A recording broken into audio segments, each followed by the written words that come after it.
Hello नमस्कार दोस्तों, स्वागत है आपका शाह कोचिंग क्लासेस के यूट्यूब चैनल पे। तो हम एटॉमिक स्ट्रक्चर चैप्टर के साथ डील कर रहे थे और एटॉमिक स्ट्रक्चर को ही हम आगे कंटिन्यू करेंगे। इसके पहले 4 लेक्चर आ चुके हैं। जिसने भी वो लेक्चर नहीं देखे प्लेलिस्ट में जाके देख सकता है। ये वीडियो बीएससी के लिए स्पेशल होगा क्योंकि बीएससी का जो बहुत सारे ग्रेजुएशन लेवल में जो यूनिवर्सिटी सिलेबस देती है उसमें एटॉमिक स्ट्रक्चर जो चैप्टर है वो डी ब्रॉगली से ही स्टार्ट होता है।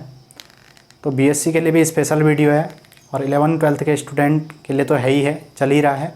11th से लेके बीएससी तक की ये सीरीज़ है जिसको आप कंटिन्यू कर सकते हो। और इसके साथ साथ इसमें आप क्या कर सकते हो, अगर आप एमएससी एंट्रेंस की तैयारी कर रहे हो तो भी आपके लिए हेल्पफुल रहेगा और जेईई नीट के लिए भी ये बहुत हेल्पफुल रहेगा। ठीक है, तो पूरी सीरीज़ आप देखते रहिए। देखिए, प्लैंक की क्वांटम थ्योरी हम आज स्टार्ट करेंगे। इससे पहले जो हम डील कर चुके हैं, इससे पहले हमने किस किस को समझा। हमने समझा कि हमारा किस तरीके से बोहर मॉडल का डेवलपमेंट हुआ था। बोहर मॉडल के डेवलपमेंट की बातें सीखी थी। ठीक है, ये हमारा इलेक्ट्रोमैग्नेटिक रेडिएशन के साथ डील किया था और हमने फोटो इलेक्ट्रिक इफेक्ट मतलब पार्टिकल नेचर को प्रूव किया था।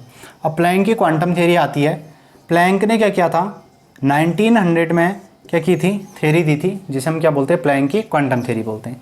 तो प्लैंक की क्वांटम थ्योरी के अकॉर्डिंग क्या होती है, जो एनर्जी होती है भाई, एनर्जी, ठीक है, एनर्जी जो travels in the form of quanta, ठीक है, पैकेट्स के फॉर्म में एनर्जी चलती है जिसे हम क्या बोलते हैं, packets. And each packets of energy is known as quanta. और जो एनर्जी का प्रत्येक पैकेट होता है, एक एक पैकेट को हम क्या बोलते हैं, क्वांटा बोलते हैं। इसी एनर्जी के पैकेट को हम क्या बोलते हैं, क्वांटा बोलते हैं।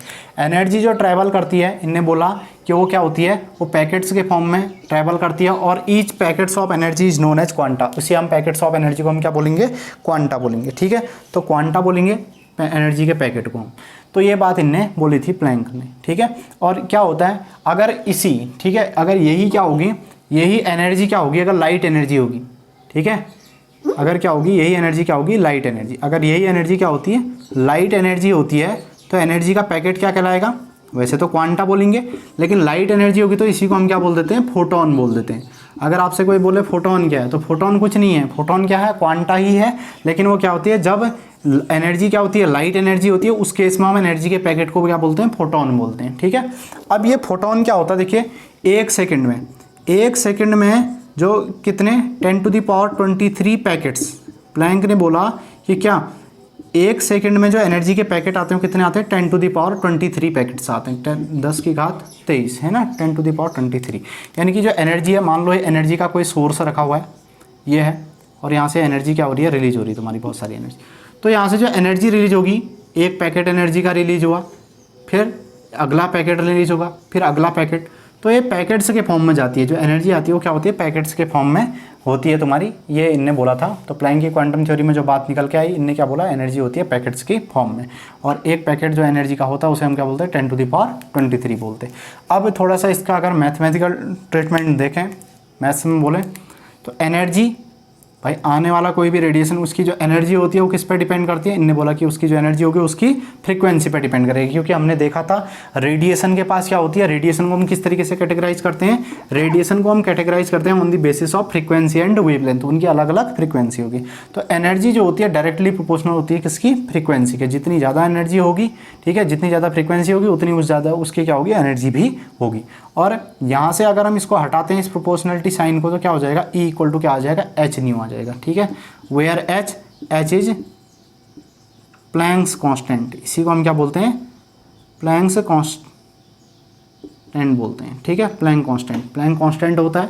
और प्लैंक कांस्टेंट एच जो होता है 6 पॉइंट, ठीक है, कितना 6.62, ठीक है, इंटू 10⁻34, ठीक है, जूल सेकंड, ये इसकी वैल्यू होती है। ठीक है, ये आपका क्या होता है, प्लैंक का कांस्टेंट होता है। इसकी वैल्यू आपकी इतनी होती है लगभग। ठीक है, तो ये आपका प्लैंक कांस्टेंट हो गया, ये इसकी वैल्यू होगी, प्लैंक कांस्टेंट की वैल्यू। ठीक है, ये हो गया। अब तो क्या है यहाँ पे, अभी अगर हमारे नंबर ऑफ जो फोटॉन्स होते हैं वो n फोटॉन्स होते हैं, है ना, n के number of photons, number of photon या नंबर ऑफ क्वांटा अगर क्या होते हैं n होते, तो फॉर्मूला क्या बन जाता, E equal to n h nu बन जाता, एन एच न्यू, उसको हम मल्टीप्लाई कर देते हैं क्योंकि एक पैकेट की एनर्जी कितनी होती है, ये क्या होती है, इसको हम बोल सकते हैं एनर्जी ऑफ वन पैकेट, ठीक है, वन पैकेट्स की एनर्जी जो होती है वो इतनी होती है। तो अगर n पैकेट होते, मान लो n पैकेट है आपके पास, तो E equal to n h nu हो जाता, और यहीं से क्या आ जाता, E इक्वल टू इस फॉर्मूले को लिख देते एन एच न्यू। न्यू की वैल्यू मैंने तुमको बताई थी, न्यू जो होता है वो क्या होता है, लैम्डा के इन्वर्सली प्रोपोर्शनल होता है, और क्या होगा अगर यहाँ से इसको हम हटाएं तो nu equal to c upon lambda हो जाता है। तो E इक्वल टू यहाँ से क्या आ जाता है, न्यू की वैल्यू रख देते सी अपॉन लैम्डा, तो आ जाता है n h c by lambda, ये फार्मूला बन जाता है, ठीक है।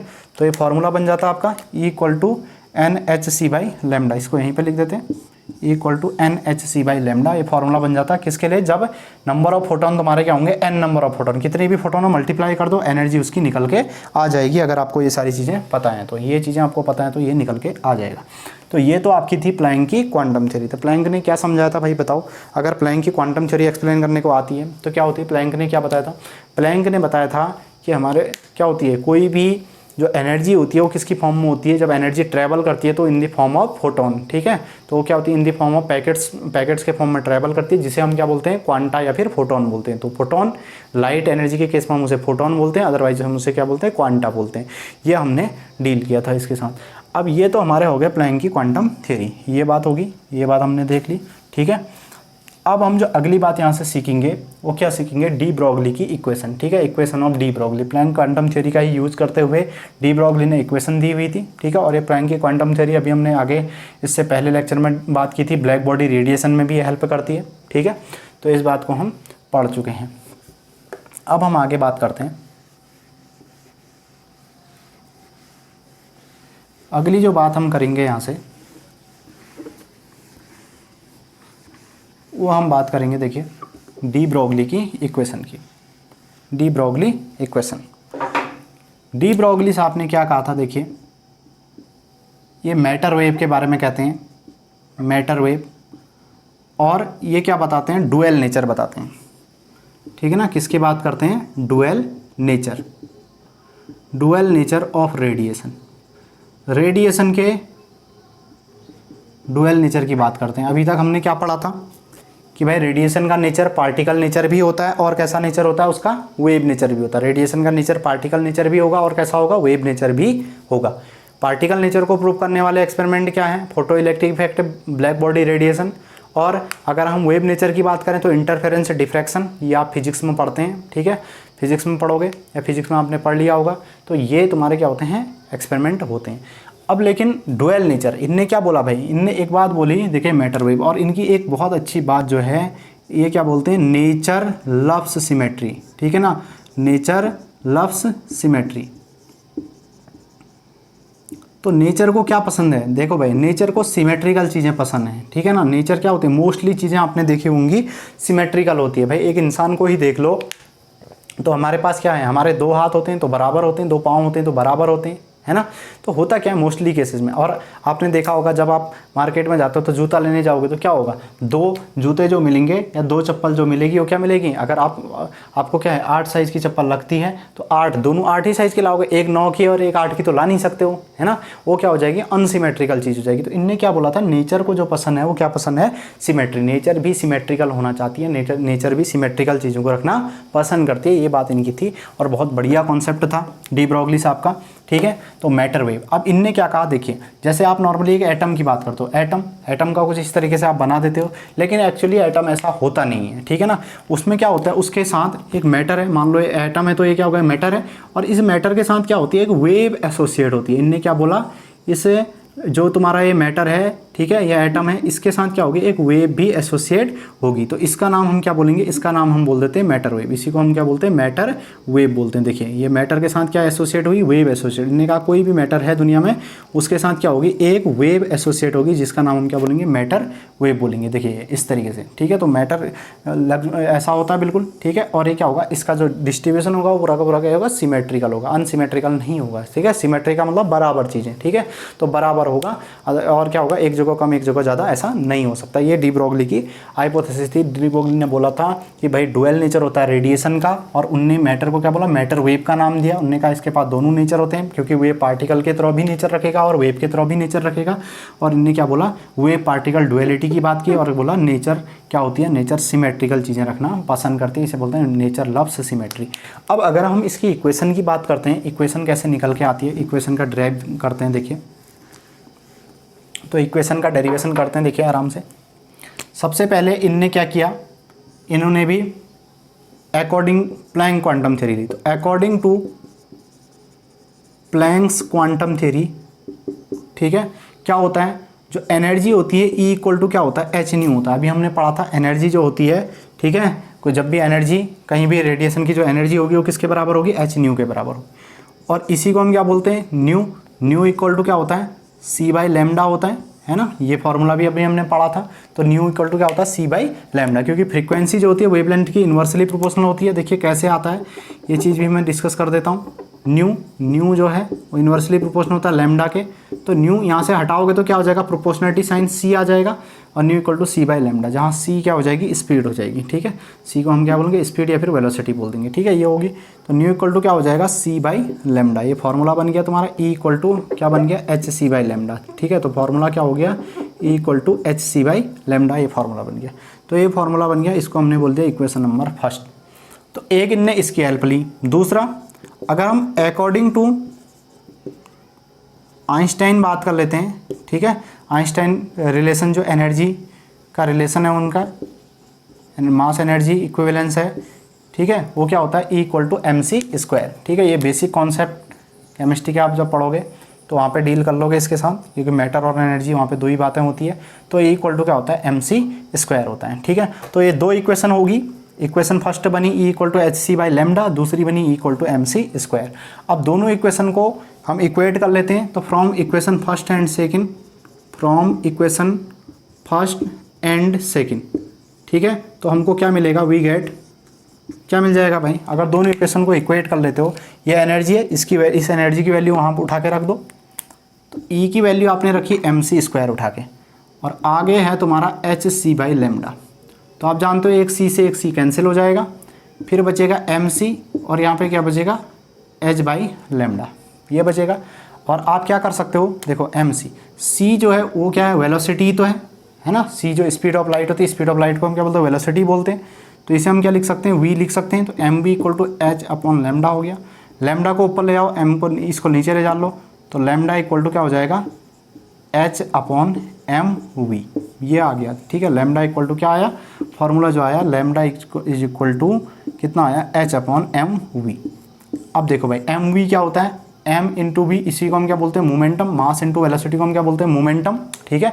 मोमेंटम क्या होता है, मास इंटू वेलोसिटी। जब किसी भी ऑब्जेक्ट को मास को उसकी वेलोसिटी से मल्टीप्लाई करोगे तो क्या आता है, मोमेंटम निकल के आता है। भले ये मोमेंटम का क्या होता है, मैथमेटिकल फॉर्मूला होता है, मोमेंटम का कॉन्सेप्ट कुछ और होता है, हम उसे बात करेंगे मोमेंटम जब पढ़ेंगे, या फिजिक्स में आप पढ़ते भी हो, ठीक है। तो ये मोमेंटम है। तो मोमेंटम क्या होता है, p equal to m v होता है। तो इसे हम क्या लिख सकते हैं, इस फॉर्मूले को, और हम लिख सकते हैं lambda is equal to h upon p लिख सकते हैं हम, ठीक है। लेमडा इज इक्वल टू क्या लिख सकते हैं, एच अपॉन पी भी हम इसे लिख सकते हैं। तो ये रिलेशन आया, ठीक है, मोमेंटम और वेवलेंथ का, ठीक है। ये किसका रिलेशन है, मोमेंटम, ठीक है। जब भी कोई इलेक्ट्रॉन मूव कर रहा है तो उसके पास क्या है, कुछ ना कुछ मोमेंटम है, और वहीं पे क्या मोमेंटम है तो क्या मास है तो वेलोसिटी है उसके पास, ठीक है। और यहाँ पे क्या है, उसके वेवलेंथ है। तो इसमें रिलेशन आ गया। ये होता है डी ब्रोगली का रिलेशन होता है किस किस के बीच में, lambda equal to h upon p, ठीक है। अब देखिए, अब हम इसकी क्या बात करते हैं, ये तो डी ब्रोगली की इक्वेशन है कि इक्वेशन निकल के आ गई, लेकिन इसकी इक्वेशन यहीं ख़त्म नहीं हो जाती दोस्तों, है ना। डी ब्रोगली की इक्वेशन में मैं आपको एक दो चीज़ें और बताऊंगा जो आपके लिए बहुत ही क्या होंगी, हेल्पफुल रहेंगी, और आपको मज़ा आएगा उनको सीखने में। आज तक आपने सिर्फ इतना सीखा होगा, lambda is equal to h upon p, यही डी ब्रोगली ख़त्म नहीं हो जाता। डी ब्रोगली के कुछ और भी कॉन्सेप्ट हैं। अब देखिए, अगर मैं इसके लिए बात करता हूँ आगे, ठीक है, सिग्निफिकेंस, तो देखिए ये आप समझिए इसको आराम से, डेरिवेशन कोई टफ नहीं है, आराम से आप समझ सकते हो, 2-4 स्टेप में सॉल्व हो जाते हैं, कोई बहुत बड़ी बात नहीं है। तो हमारी जो इक्वेशन निकल के आई वो सिंपल थी, वो क्या निकल के आती है, वो आती है lambda is equal to h/p। आप कह सकते हो लैम्डा क्या है, वेवलेंथ होगी, बता ही रखा था, p जो हो गया वो मोमेंटम हो गया, ठीक है, मोमेंटम ऑफ इलेक्ट्रॉन, ठीक है, जो भी है मोमेंटम हो गया। अब हम बात कर लेते हैं, देखो सिग्निफिकेंस, ठीक है ना, या आप कह सकते हो सिग्निफिकेंस ना भी बोलो तो एप्लीकेशन बात करो। देखो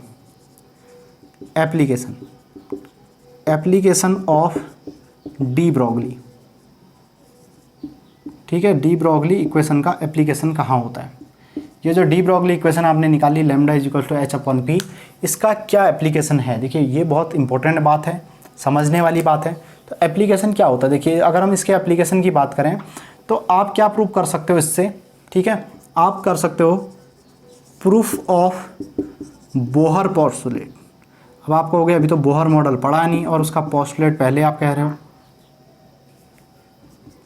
देखिए बात मैं बाद में भी करूँगा, बोहर पोस्टुलेट हम पढ़ा ही देंगे, ठीक है, आगे। लेकिन होता क्या है, देखिए आपको वहाँ भी ये पढ़ना ही पड़ेगा, MVR इक्वल टू क्या होता है, NH/2π होता है, ठीक है। ये बोहर का पोस्टुलेट था, उसने क्या कहा था, MVR जो एंगुलर मोमेंटम होता है वो क्या होता है, h/2π का इंटीग्रल मल्टीपल होता है, ऐसा बोला था। आगे हम पढ़ेंगे बोहर मॉडल तो उसमें हम डिस्कस करेंगे इस चीज़ को, ठीक है।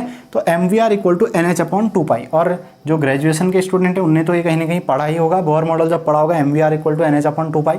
तो आज मैं इसका तुमको प्रूफ करके दिखाता हूँ ये कैसे होता है, डी ब्रॉगली इक्वेशन इसे प्रूव करती है।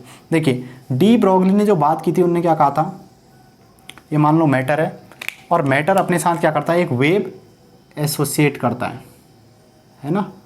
मैटर के साथ क्या होती है, एक वेव एसोसिएट होती है जिसे हम क्या बोलते हैं, मैटर वेव, और इसी को हम क्या बोलते हैं, डी ब्रॉगली की मैटर वेव इक्वेशन भी बोलते हैं, इसीलिए बोलते हैं मैटर वेव इक्वेशन। अब देखिए भाई ये वेव है और वेव में आपको बता रखा था ये इसके क्रस्ट हुए, तो यहाँ से यहाँ तक की डिस्टेंस क्या हुई, लैम्डा। इसी तरीके से यहाँ से यहाँ तक की डिस्टेंस भी क्या हुई, लैम्डा। यहाँ से यहाँ तक की डिस्टेंस भी क्या हुई, लैम्डा हुई, और यहाँ से यहाँ तक की डिस्टेंस भी क्या हुई, लैम्डा हुई। तो लैम्डा हर जगह लैम्डा लैम्डा लैम्डा लैम्डा, सब जगह क्या आ रहा है, लैम्डा आ रहा है ना। यानी कि क्या है, वेवलेंथ है, ये वेवलेंथ है। और अगर मैं इसके सेंटर से बात करूँ तो यहाँ तक की डिस्टेंस क्या हुई, रेडियस हुई। अगर मैं इसकी सरकमफेरेंस की बात करता हूँ, ठीक है, सरकमफेरेंस, तो सरकमफेरेंस इसका कितना है, सरकमफेरेंस ये सर्कल है और सर्कल का सरकमफेरेंस कितना होता है, 2πr। लेकिन ये 2πr एक्चुअल में किसके बराबर है, जितने यहाँ पर नंबर ऑफ वेव्स होंगे उनके क्या होगा, बराबर होगा, है ना। ये सरकमफेरेंस है टोटल, तुम सरकमफेरेंस तुम्हें लग तो ऐसा रहा है, लेकिन इस सरकमफेरेंस को जब मेजर करने जाओगे, क्योंकि इलेक्ट्रॉन का इसका नेचर कैसा है, ये वेव नेचर शो कर रहा है, ये तो वेव की फॉर्म में पूरा जोड़ना पड़ेगा आपको। और इस पूरे को अगर आप जोड़ते हो तो किसके बराबर है, देखो 2πr जो है वो किसके बराबर है, वो नहीं, देखो अभी तो 1 2 3 4 हो गए। अब मैं सामने बना रहा हूँ तो मैंने 4 बना दिया। ऐसी इसी उसमें क्या होगा, कितने भी इस तरीके से क्या बन सकते हैं, वेव बन सकते हैं। तो किसके बराबर होगा, n लैम्डा के बराबर होगा, है ना। यहाँ पे जैसे 4 लैम्डा हो गया, अगर मैं क्या बनाता, 6 बनाता तो 6 लैम्डा हो जाता, 2 बनाता तो 2 लैम्डा हो जाता। तो n लैम्डा, मैंने एक जनरल अगर मैं कंक्लूजन निकालूंगा तो 2πr इक्वल टू क्या आ जाएगा, n लैम्डा आ जाएगा। और अगर हम यहाँ से बात करते हैं लैम्डा, देखो अगर लैम्डा की आप वैल्यू रख दो, आप लैम्डा की वैल्यू रख दो, लैम्डा की वैल्यू कितनी है, h/mv होती है। तो 2πr is equal to n, यहाँ से आपने क्या कहा, आपने बोहर इसका क्या कहते हैं, डी ब्रॉगली की इक्वेशन लगा दी बोहर पोस्टुलेट को प्रूव करने के लिए, तो h/mv रख दिया, लैम्डा के बदले ये रख दिया आपने। अब आपने जब ये वैल्यू रखी तो क्या होगा, देखिए इस mv को आप ऊपर लेके आ सकते हो, mvr और nh, देखिए इस 2π को नीचे ले जा लो तो 2π, तो ये हो गया भैया क्या, देखिए MVR इक्वल टू NH/2π ही होता है, ठीक है ना। यही हमने प्रूव करना था, MVR इक्वल टू NH/2π, यहाँ लिखा ही है, लिखने की ज़रूरत है नहीं। तो यहाँ से हमने क्या कर दिया, प्रूव कर दिया, क्योंकि सरकमफेरेंस ऑफ सर्कल जो होता है वो 2πr होता है। और ये जो सरकमफेरेंस है एक्चुअली हमको लग तो ऐसा रहा है, लेकिन ये मैटर के साथ एक वेव एसोसिएट है। और वेव को जब हम ट्रैवल इसका पूरा अगर हम इसका सरकमफेरेंस निकालें तो हम किससे निकालेंगे, उसके वेवलेंथ से निकालेंगे। वेवलेंथ क्या होती है भाई, डिस्टेंस ही तो होती है ना। वेवलेंथ जब हमने निकाली थी तो क्या होती है, wavelength is a distance between 2 successive crust and trough. या तो उसके 2 ट्रफ ले लो या तो 2 क्रस्ट ले लो, उनके बीच के डिस्टेंस उसी को हम बोलते हैं वेवलेंथ। और ये भी डिस्टेंस है, सरकमफेरेंस भी क्या है 2πr, ये भी तो डिस्टेंस ही होती है और वो भी डिस्टेंस ही है, क्योंकि आप तो उसे क्या ऑब्जर्व कर रहे हो, आप अगर उसे नॉर्मल एक पार्टिकल की तरह मान लो तो ऐसा है, लेकिन वो वेव है तो उसकी जो वैल्यू है किसके बराबर माननी पड़ेगी, n लैम्डा के बराबर माननी पड़ेगी। ठीक है, n क्या होता है यहाँ पे, n नंबर ऑफ वेव्स है, n कह सकते हो नंबर ऑफ वेव्स या वेवलेंथ। ठीक है, नंबर ऑफ वेव्स या वेवलेंथ, आप वेवलेंथ बोलो। ठीक है, नंबर ऑफ वेव्स है, नंबर ऑफ वेवलेंथ बोलते हो तो नंबर ऑफ वेवलेंथ हो गया n।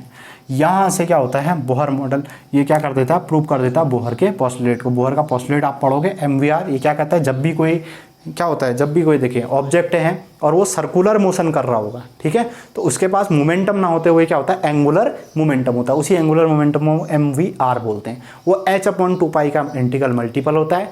h/2π क्या चीज़ होती है, कहाँ से आता है, ये अनसर्टेनिटी होती है, हाइजेन वर्ग का अनसर्टेनिटी प्रिंसिपल, हाइजेन वर्ग का अनिश्चितता का सिद्धांत। जब आप इसको पढ़ोगे तो उसमें हम इसके साथ क्या कर लेते हैं, डील कर लेते हैं। तो ये कॉन्सेप्ट था डी ब्रोगली का, और यहाँ हमारा क्या है, एप्लीकेशन भी आ गया। ठीक है, ये डी ब्रोगली का एक एप्लीकेशन होता है। डी ब्रोगली की एक और बात मैं आपको बताता हूँ, तो आप इसी को नोट कीजिए, फिर मैं अगली बात बताता हूँ।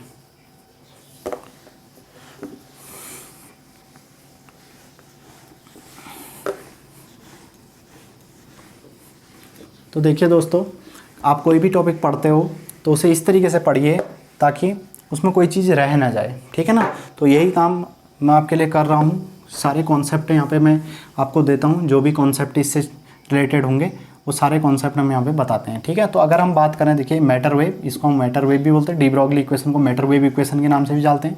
ठीक है, अब देखिए अगली बात हम क्या करते हैं, अगर हम काइनेटिक एनर्जी ऑफ इलेक्ट्रॉन की बात करें, काइनेटिक एनर्जी ऑफ इलेक्ट्रॉन वो किसके बराबर होती है, 12mv² के बराबर होती है ना, किसके बराबर होती है, 12mv²। तो काइनेटिक एनर्जी इक्वल टू होता है तुम्हारा 12mv², ये फॉर्मूला होता है। ठीक है, अगर हम बात करें, देखिए यहाँ पर आप क्या कर लो, इस 2 को ऊपर ले जा लो, ठीक है, और इसको m से मल्टीप्लाई और डिवाइड कर दो, m से मल्टीप्लाई भी कर दो और m से डिवाइड भी कर दो। ऐसा क्यों कर रहे हैं अभी मैं जस्ट बताऊंगा। काइनेटिक एनर्जी इक्वल टू क्या हो जाएगा, देखिए 1/2, m को m से मल्टीप्लाई करोगे m का स्क्वायर हो जाएगा, और v का स्क्वायर ऑलरेडी है, और यहाँ पे क्या हो जाएगा, m हो जाएगा। ठीक है, 2m, और 2m को आप ऊपर ले जा लो, उसके बाद 2mke इज इक्वल टू कितना आया तुम्हारा, m² v² आया।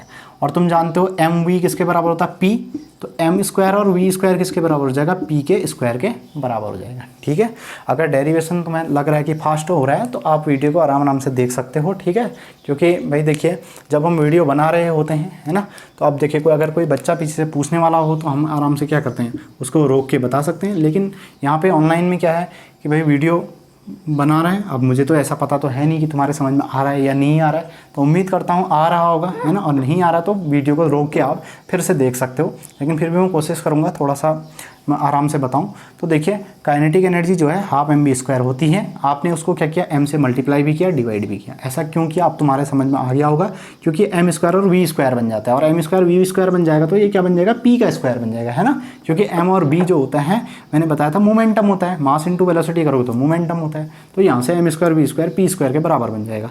तो m² v² ये तुम्हारा बन गया, p का स्क्वायर बन गया। ठीक है, यहाँ से अगर मैं इसे लिखूँ 2mke इज इक्वल टू क्या हो जाएगा, p², ये तुम्हारा बन गया p के स्क्वायर के बराबर। और यहाँ से अगर मैं p लिखूँ तो p इज इक्वल टू कितना हो जाएगा, ये पूरा स्क्वायर यहाँ से हटता है तो क्या आ जाता है, अंडर रूट आ जाता है, पूरी चीज़ अंडर रूट में आ जाएगी, 2mke। तो p इज इक्वल टू बन गया √2mke। जो p है वो किसके बराबर बन गया, √2mke के बराबर बन गया। अब अगर थोड़ा सा इसी को आगे लेके जाऊँ तो p की वैल्यू निकल के आ गई। अब लैम्डा इज इक्वल टू क्या होता है, h/p। Lambda is equal to क्या होता है, h/p। यही बोहर का जो तुम्हारे इसका डी ब्रोगली की जो हाइपोथेसिस है यही है। देखिए lambda is equal to h/p। अब इस p की वैल्यू को मैं यहाँ पे पुट कर देता हूँ। ठीक है, ये जो p की वैल्यू मैंने निकाली है उसको मैं यहाँ पे रख देता हूँ। ठीक है, तो ये मान लो इक्वेशन नंबर फर्स्ट है। मैंने क्या किया, ठीक है, आपने क्या किया, यहाँ से इसका substituting equation value of p in equation first, आप उसको इक्वेशन फर्स्ट में पुट कर दो तो क्या आ जाएगा, तो आप लिख सकते हो वी गेट, हमें क्या मिलेगा यहाँ से, lambda is equal to h/p। p की वैल्यू कितनी है, p की जो वैल्यू है सिंपल √2mke है। ठीक है ना। तो ये क्या हो जाएगी, लैम्डा इज इक्वल टू क्या हो जाएगा, h/√2m की, ये वैल्यू आ गई। यहाँ से रिलेशन जो निकल के आया लैम्डा और किस में आया, काइनेटिक एनर्जी में निकल के आया, ठीक है ना। ये लैम्डा और किस में आया, काइनेटिक एनर्जी में ये रिलेशन निकल के आया। तो लैम्डा और काइनेटिक एनर्जी, अगर वेवलेंथ की पहला जो रिलेशन था वो वेवलेंथ का रिलेशन वेलोसिटी के साथ था, है ना, और आप कह सकते हो मोमेंटम के साथ था। ये रिलेशन आया किसके साथ, काइनेटिक एनर्जी के साथ निकल के आया, ठीक है। तो लैम्डा जो है वो इन्वर्सली प्रोपोर्शनल होगा काइनेटिक एनर्जी के। यहाँ से ये बात भी निकल के आती है, काइनेटिक एनर्जी को आप इलेक्ट्रॉन वोल्ट में भी रख सकते हो, ठीक है, ईवी में आप इसे पुट कर सकते हो। तो लैम्डा का एक और रिलेशन निकल के आया। तो अगर मैं इस इक्वेशन की बात करता हूँ, lambda is equal to h/p, इसके लिए अगर मैं ग्राफ की बात कर लेता हूँ, देखो एक छोटी सी बात और कर लेते हैं, ग्राफ से बहुत बार क्वेश्चन पूछता है, जेईई नीट में क्वेश्चन पूछता है ना। तो लैम्डा और पी के वर्सेस ग्राफ, तो अगर मैं लैम्डा और 1/p के वर्सेस ग्राफ खींचूँ, एक ग्राफ में ऐसा बना लेता हूँ, ठीक है, ये y एक्सिस हो गया और ये क्या हो गया तुम्हारा x एक्सिस। तो आप जानते हो, देखिए lambda is equal to h/p, ये है। तो 1/p अगर खींच लेते हो तो आप देखिए ये हो गया आपका h इंटू 1/p हो गया। तो आपको साफ साफ दिख रहा होगा ये y एक्सिस है और ये क्या है तुम्हारा m हो गया, और ये क्या हो गया x एक्सिस में आप ये रख दिया, x एक्सिस में हमने ये रख दिया, ये क्या हो गया m स्लोप हो गया और ये y। तो y इक्वल टू mx की इक्वेशन बन जा रही है, ये इक्वेशन बन रही है y इक्वल टू mx की। और कोई भी इक्वेशन अगर y इक्वल टू mx की इक्वेशन बनती है तो वो क्या होती है, स्ट्रेट लाइन होती है जो ओरिजिन से स्टार्ट होता है। तो ग्राफ बनेगा ये, ठीक है। तो ये क्या बनेगा, ग्राफ बन जाएगा, यहाँ पे h तुम्हारा इसको दिखा रहा होगा, ठीक है। तो ये लैम्डा और 1/p के वर्सेस ग्राफ बना, ये लैम्डा और 1/p, p के वर्सेस नहीं बना, 1/p के वर्सेस बना। अगर आपसे पूछे ग्राफ बनाओ लैम्डा और p के वर्सेस, देखिए दूसरा ग्राफ, ये y एक्सिस, x एक्सिस, यहाँ लैम्डा है और यहाँ खाली p है। तो उस केस में क्या होगा, देखिए तो ये क्या है, इन दोनों में इन्वर्स रिलेशन निकल के आ रहा है। अब आपको खाली p रखना है, p कहाँ है और इन्वर्स में, तो ग्राफ जो बनेगा क्या बनेगा, इन्वर्सली क्या, एक्सपोनेंशियली डिके कर्व बनेगा, ठीक है। तो ये क्या हो रहा है, एक्सपोनेंशियली डिक्रीज हो रहा है। तो ऐसा कर्व बनता है जब भी तुम्हारा रिलेशन आता है एक्सपोनेंशियल, ठीक है, अपॉन में आता है तो क्या होता है, ये डिक्रीजिंग कर्व बनता है, एक्सपोनेंशियली डिक्रीजिंग कर्व। तो ये कर्व बना। तो ये आपका क्या था, प्लैंक की क्वांटम थ्योरी और डी ब्रोगली की हाइपोथेसिस। तो उम्मीद करता हूँ आपके समझ में आया होगा, आपको ज़रूर ये लेक्चर पसंद आया होगा, ठीक है। बीएससी वाले स्टूडेंट ज़रूर इसे ज़्यादा से ज़्यादा शेयर करें। तो जुड़े रहने के लिए धन्यवाद, मिलते हैं नेक्स्ट वीडियो के साथ।